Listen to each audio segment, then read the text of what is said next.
कैसे हैं आप सब। आशा करती हूँ आप सब अच्छे होंगे, स्वस्थ होंगे।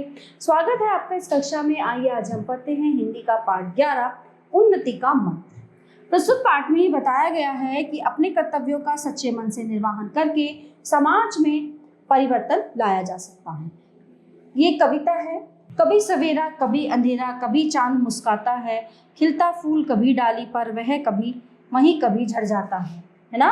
तो कभी कहता है कि कभी सवेरा है, कभी अंधेरा है, और कभी रात में चांद निकलता है, कभी डाली पर फूल खिलता है और कभी वो झड़ जाता है। कभी बालपन मिलता हमको, कभी जवानी आती है, पागल बन जब झूमा करते तभी जरा आ जाती है।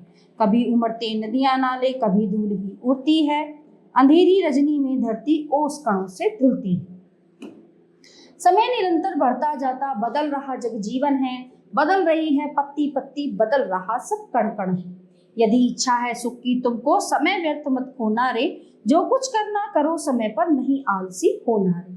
ठीक है। तो कवि कहता है कि कभी बचपन मिलता है, फिर जवानी आती है, और बचपन में हम पागल बन के घूमते रहते हैं, है ना, तभी जवानी आ जाती है।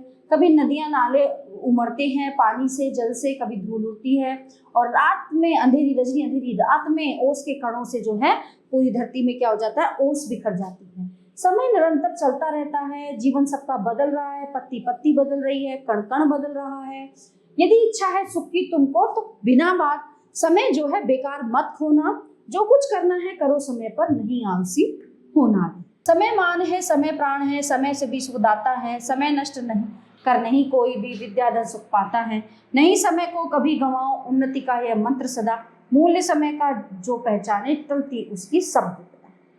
ठीक है। तो प्यारे बच्चों, ये कविता यहीं पे समाप्त होती है। आशा करती हूँ ये पाठ आपको बहुत अच्छे से समझ आया होगा। मिलते हैं अगली कक्षा में। धन्यवाद।